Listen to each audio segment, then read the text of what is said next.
হ্যাঁ, ইসলাম তো ডিভোর্সকে জায়েজ করেছে। কারণ কারো যদি ডিভোর্স হয়ে যায় সেটা কি আমরা সমালোচনা করতে পারি? খুব গুরুত্ব একটা প্রসঙ্গ এনেছেন। সম্প্রতি বাংলাদেশের একজন খুব তারকা দম্পতি, যারা চিকিৎসক এবং মনোচিকিৎসক এবং মানুষকে ইসলামের সৌন্দর্য, আমাদের সামাজিক শালীনতা এগুলোর পক্ষে তারা সবসময় মানুষকে উদ্বুদ্ধ করেছেন। আমরা তাদেরকে সবসময় অ্যাপ্রিসিয়েট করি।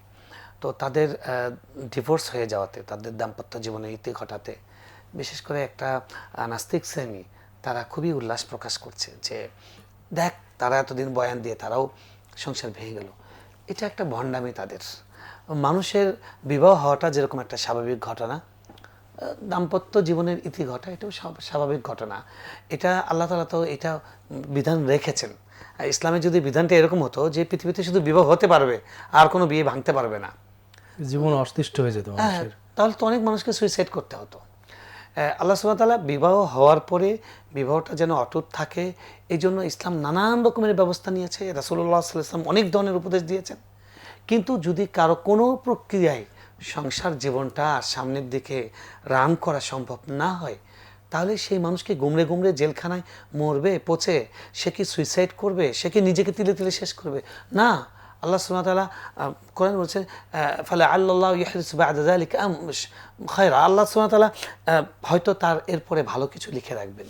সাহাবায়ে কেরামদের মধ্যে ডিভোর্স হয়েছে, বিধবা হয়েছেন, তাদের বিবাহ চেঞ্জ হয়েছে, অমুকের সাথে ডিভোর্স হয়েছে, আরেকজন তাকে বিবাহ করেছেন, এরকম অসংখ্য ঘটনা ঘটেছে।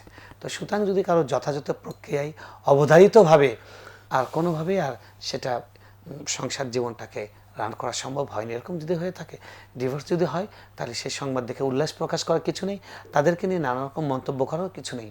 আমাদের শুধু দোয়া করার আছে, আল্লাহ আপনি আমাদের দাম্পত্য জীবনটাকে সুন্দরভাবে সামনের দিকে বয়ে নিয়ে যাওয়ার টেকসই করে তৌফিক দান। দিন। হ্যাঁ, আমরা এটা নিয়ে উল্লাস যেন না করি, এটা নিয়ে যেন আমরা ট্রল না করি। মনে রাখতে হবে আমরাও কিন্তু এই পরিস্থিতির শিকার হতে পারি, বরং এটা আমাদের চোখের সামনে একটা শিক্ষা যে এই ব্যাপারটা শুধুমাত্র আমার চেষ্টার উপর নির্ভর করে না, আল্লাহ সুবহানাহু ওয়া তাআলার দয়ার উপর নির্ভর করে। আল্লাহ বলছে হুয়াল্লাযী আল্লাফা বাইনা কুলুবিকুম, তিনি সেই দয়াময় আল্লাহ যিনি তোমাদের কলবকে একসাথে করে দিয়েছেন। আল কালবু বাইন আসাবিআর রহমান, আমাদের অন্তর আল্লাহর নখের মধ্যে। তো তিনি যাকে চান তাদেরকে একসাথে করেন, তিনি তাদেরকে চান যাদেরকে বিচ্ছিন্ন করে দেন।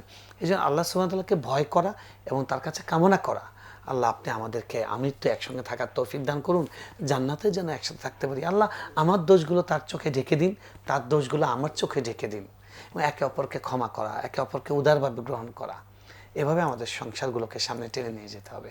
আল্লাহ সুবহানাহু ওয়া তাআলা আমাদেরকে তৌফিক দান করুন। এরকম ডিভোর্স নিয়ে আবার ধর্মীয় যারা ধর্ম চর্চা করেন তারাও সমালোচনা করছেন তাদের। এটা আসলে কি কোন দিকে গ্রহণযোগ্য? এটা ওই যে আমরা শুরুতে ধর্মের যেটা লোকেরা কেন বললাম বলে সেটা? যে আল্লাহর ভয়টা আমাদের ভেতর থেকে চলে যাওয়ার কারণে, ভ্রাতৃত্ব যদি থাকতো তাহলে আমরা এটা ফিল করতাম না। যাদের দাম্পত্য জীবনের রীতি ঘটেছে, ডিভোর্স হয়েছে, তারা তো আমার ভাই, আমার বোন, তারা আমার মুসলিম ভাই। আমার নিজের ভাইয়ের যদি সংসারটা ভেঙে যেত, আমি কি সেটা নিয়ে ফেসবুকে ট্রল করতাম?